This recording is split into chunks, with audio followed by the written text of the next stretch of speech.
Hi guys, उम्मीद है आप सब खैरियत से होंगे। परफ्यूम का ये थर्ड पार्ट एक्सप्लेन करने जा रही हूँ। इससे पहले भी 2 पार्ट एक्सप्लेन कर चुकी हूँ, आप जरूर देखिएगा। आप सबका भरपूर प्यार मिल रहा है, जिसे देखकर मुझे बहुत खुशी हो रही है। प्लीज हमारे चैनल को भी सब्सक्राइब कर दे, कमेंट्स और लाइक भी जरूर करें। चलिए अब आपको ज्यादा बोर नहीं करते, लेट्स गेट स्टार्टेड। कहानी स्टार्ट होती है और हमारे मेन लीड को दिखाया जाता है, जो घर को देखकर बहुत खुश हो रहा होता है, जो घर को देखकर यकीन नहीं कर पा रहा होता कि ये उसी का घर है। वो हमारी मेन लीड को आवाज देता है कि तुम कहाँ हो, पर वो तो सो रही है और ऐसी बेखबर सो रही है। और उसे ये भी नहीं पता कि हमारा मेन लीड घर में आ चुका है। जब वो बाहर आउटसाइड पे आता है और वहाँ पर उसे आवाज देने लगता है तो हमारी मेन लीड को होश आ जाता है। क्या इन दोनों का आमना सामना हो जाएगा? लेकिन कहानी इतनी जल्दी ही खत्म हो जाएगी। वो एक पर्दे के पीछे ही होती है। हमारे मेन लीड का फोन बजने लगता है। वो हमारी मेन लीड जल्दी से अपना बैग ढूंढती है जिसमें वो परफ्यूम था। हमारी मेन लीड को उसका परफ्यूम का बैग मिल जाता है, लेकिन वो जैसे ही उस परफ्यूम के बैग को हाथ लगाती है तो उससे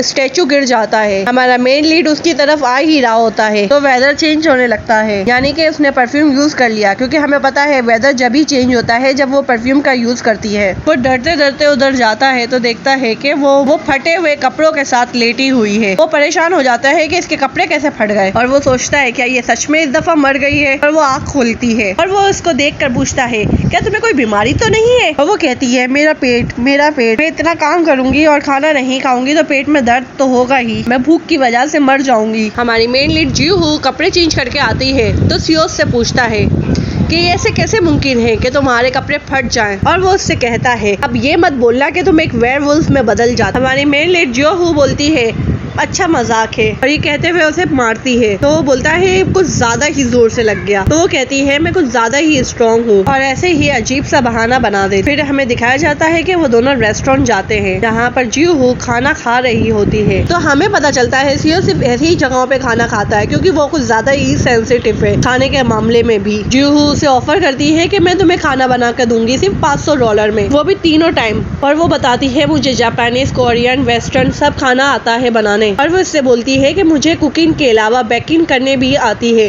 तुम अपना टाइम भी बचा लोगे घर में खाने से। जीहू उससे कहती है ये जॉब मेरे लिए बहुत जरूरी है ताकि मैं अपनी एक पहचान बना सकूं। 3 शिफ्ट होता है और हमें दिखाया जाता है कि होटल के सारे स्टाफ बहुत ज्यादा खुश होते हैं क्योंकि वो होटल से घर जो जा रहा है। तो वो उससे कहता है तुम्हें किसने कहा कि मैं ये होटल छोड़ के जा रहा हूँ, कुछ दिनों के लिए वहाँ जा रहा हूँ, ज्यादा खुश होने की जरूरत नहीं, जैसे तुम्हारी कोई लॉटरी निकल गई हो। मैं जा रहा हूँ सिर्फ 1 दिन के लिए और मैं वापस कल आ जाऊंगा। फिर वो अपने घर पे चले जाता है जीहू के साथ। 3 शिफ्ट होता है और हमें घर में दिखाया जाता है। जीहू को वो रूल्स बुक दिखाता है और उसमें फोबिया के बारे में भी बताता है कि उसे किस किस चीज से फोबिया है। तकरीबन सारी चीजों से ही उसे फोबिया है। इसके अलावा वो उसे एलर्जी की लिस्ट भी देता है कि मुझे इन चीजों से एलर्जी है, अगर तुम ने एक भी गलती की तो तुम इस जॉब को छोड़ दोगी। तो वो उससे पूछता है क्या तुम घर पे नहीं जाओगी? तो वो बोलती है मेरे घर में नहीं है। हमें तो पता ही है कि वो घर नहीं जा। वो अपने पेरेंट्स का भी कह देती है कि वो कुछ सालों पहले ही यहाँ से चले गए, और उससे कहती है कि मैं अपने बॉयफ्रेंड के साथ रहती हूँ, उसने मेरे साथ चीट किया तो मैंने उसे अपनी लाइफ से ही निकाल दिया। क्यों कहता है तुम तो काफी इम्प्रेसिव हो। फिर वो दूर जाके सोचता है कि मैं इसको जाने का कैसे बोल सकता हूँ, क्या मैं पागल तो नहीं हो गया। फिर वो रिज्यूम भरती है और सोचती है कि इसमें मैं अपना असली नाम तो नहीं लिख, और वो सोचती है जो दूसरे बच्चे के लिए मैंने नाम सोचा था वही लिख देना चाहिए। और वो नाम लिखती है मिन ये रेन। वो परफ्यूम की बोतल को देखने की है और सोचती है कि मैंने तो इसे कभी नहीं खरीदा, तो इसको किसने मेरे लिए खरीदा और क्यों। फिर एकदम से उसे ख्याल आता है क्या मैं सो जाऊंगी तो मैं अपनी असली फॉर्म में आ जाऊंगी, क्या ये सोने से खत्म हो जाता है। और ये सोचते ही वो अपना रूम लॉक कर लेती है। सुबह होती है तो हमें वो अपने असली फॉर्म में नहीं आई तो वो खुश हो जाती है, यानी ये सोने से वैसा वर्क नहीं करता जैसा मैंने सोचा था। और ये सोचते ही वो खुशी से खाना बनाने लग जाती है। खाना बनाते वक्त उसे महसूस होता है जैसे उसका हाथ फिर से मोटा हो रहा है, और वो समझ जाती है कि ये टाइम इसका मोटा होने का है। वो भागकर अपने कमरे में जाती है। कमरे से सियो निकलता है। जीहू भी कमरे में वक्त पे पहुंच जाती है। उसे याद आता है कल उसने 7:12 पे ही परफ्यूम लगाया था, यानी ये परफ्यूम की बोतल पूरे 12 घंटे काम करती है। सियो अपने रूम में ही होता है कि वेदर चेंज होता है तो वो थोड़ा घबरा जाता है। सियो के सामने टेबल लगाई जाती है तो उसके पास बहुत सारी चीजें होती है खाने के लिए। जीहू उससे कहती है कि तुमने जो मुझे पेपर दिया था जिसमें एलर्जी के बारे में था, उसमें ये भी था कि सुबह को तुम ऑरेंज जूस नहीं पीते, तो मैंने तुम्हारे लिए कीवी का जूस बनाया है। तो सीओ पूछता है जो मैंने तुम्हें प्रिंट आउट दिया था क्या तुमने वो सारे याद कर लिए? तो वो उससे कहता है मुझे सारे सुनाओ। तो वो सारे पहले फोबिया बताती है। तकरीबन 52 फोबिया उसको थे। वो उससे पूछती है वैसे ये फोबिया से तुम्हें होता क्या है? तो वो कहता है कि मेरा सर दुखने लगता है, मुझे घबराहट होने लगती है, मुझे चक्कर आने लगते हैं, मैं बेहोश होने लगता हूँ और दम घुटने की वजह से मुझे हार्ट अटैक भी हो सकता है। एलर्जी की लिस्ट के बारे में मुझे बताओ। तो जिन जिन चीजों से एलर्जी थी वो भी उसे याद और वो सारी बता देती है। तो वो पूछती है क्या मैं पास हो गई? पर सीओ से आसानी से कहाँ छोड़ने वाला था। तुम्हारी आईडी की कॉपी नहीं है, तुम्हारे पास कुछ भी नहीं है, कंफर्म करूंगा कि तुम्हारा कोई क्रिमिनल रिकॉर्ड नहीं है। जीहू को ये बात सुनकर काफी गुस्सा आ जाता है और वो कहती है कि मुझे ये स्टूपिड जॉब चाहिए ही नहीं और वहाँ से जाने लग जाती है। कि जाते ही सीओ खाने को चेक करता है तो उसे बहुत ही यमी लगता है, पर अब उसने जो बोल दिया था वो बोल दिया था, अब वो उसे कैसे चेंज कर सकता है। तो वो उससे कहता है तुम्हारे पास कोई जगह नहीं है रहने के लिए। तो उससे कहता है जब तक तुम कोई अच्छी सी जगह नहीं ढूंढ लेती यहीं पर रुक सकती हो। जीहू को भी इसकी बात सही लगती है। वो उसके साथ बैठ के ही खाना खा रही होती है। तो सीओ उसको देखने लग जाता है और वो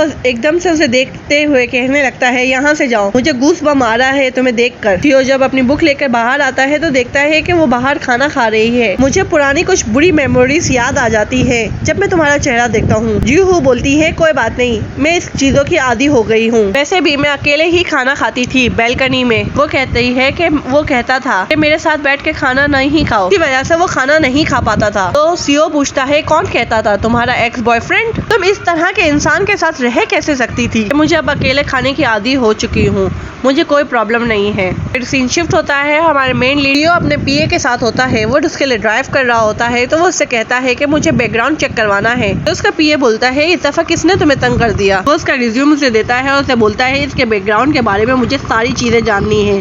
मिन ये रेन यानी हमारी मेन लीड को वो अच्छे से जानना चाहता है कि ये कौन है और कहाँ से आई है। तो उसका पीए पूछता है कि आप उसे लेसन नहीं सिखाना चाहते? क्या आपने डिसाइड कर लिया है कि आप उसके साथ रहोगे? सीओ पूछता है कि मैं क्यों उसके साथ रहूंगा और वो उसे चलने का कहता है। सीन शिफ्ट होता है, हमारी मेन लीड की बेटी को दिखाया जाता है जिन क्यू को। उसके पास उसकी बेस्ट फ्रेंड आती है, तब भी उसका मुंह लटका हुआ होता है और वो उसे सारी बात बता देती है कि मेरे फादर का अफेयर चल रहा है, इसकी वजह से मेरी अम्मी घर छोड़ के भाग गई है और मुझे तो ये भी नहीं पता कि वो जिंदा है या मर गई है। इसकी फ्रेंड बोलती है तुम्हारा मूड ठीक करने के लिए एक और रास्ता है और वो ये कहकर उसे कॉन्सर्ट में ले जाती है जहाँ पर हमारे सेकंड मेन लीड को दिखाया जाता है। हमारा सेकंड मेन लीड युन गाना गा रहा होता है।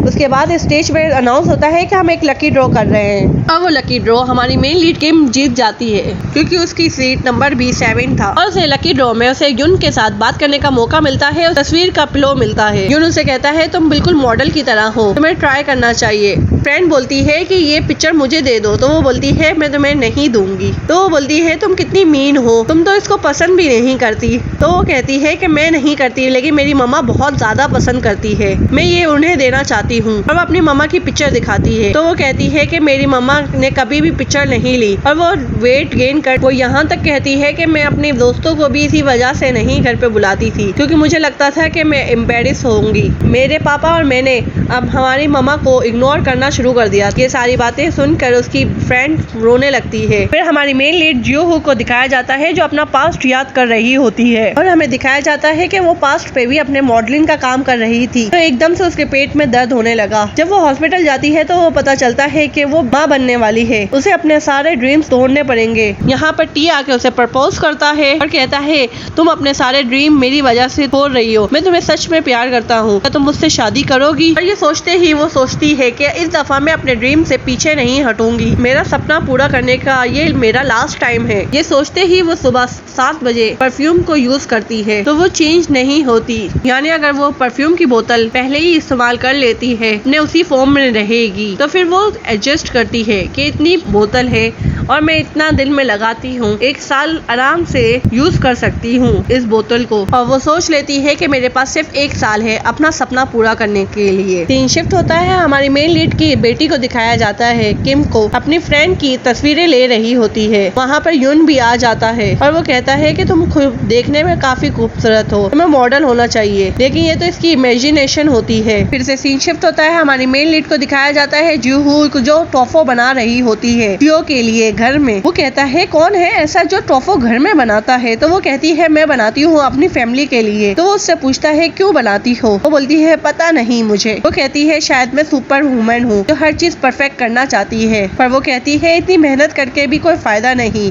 मैं समझती थी कि मैं सारे काम करके अपनी वैल्यू कमा रही हूँ, लेकिन मेरी कोई वैल्यू ही नहीं थी, मैं तो एक गुलाम थी। क्योंकि ये बात सुनकर काफी बुरा लगता है। जीहू उसके पास आकर बोलती है कि वो सुपरमार्केट जा रही है, तो उससे पूछता है कैसे जा रही हो, तो वो कहती है टैक्सी में। फिर हमें दिखाया जाता है सीओ भी उसके साथ जाने लगा है। वो सबके साथ लिफ्ट में जाता है, लेकिन बहुत सारे लोगों की वजह से लिफ्ट पूरी फुल हो जाती है। जीहू को लगता है कि सब अब उसके वेट की वजह से उसे बाहर ले जाने का कहेंगे, तो वो एकदम से बाहर जाने लगती है। तो सीओ पूछता है तुम क्यों बाहर जा रही हो? सीओ बोलता है तुम्हें बाहर जाने की जरूरत नहीं, और वो एक मोटी लड़की को देखने लगता है, पर वो उस मोटी लड़की को नहीं, एक स्मार्ट लड़की को बोलता है कि मुझे पता है लास्ट में तुम आई थी, इसलिए तुम्हें बाहर जाना चाहिए। अगर हम सीसीटीवी कैमरे में देखें तो सबसे लास्ट तुम आई थी। जीहू को ये बहुत बात अच्छी लगती है। मार्केट पे जाते हैं तो उसे पता चलता है फिश के बारे में उसे सारी मालूमात है। सीओ भी ये देखकर काफी हैरत में रह जाता है कि तुम्हें कैसे पता, तो वो उसके बारे में उसे डिटेल से बताने लगती है और उसे कहती है फिश को हाथ लगाने के लिए, तो उसे घिन आने लगती है। तो वो कहती है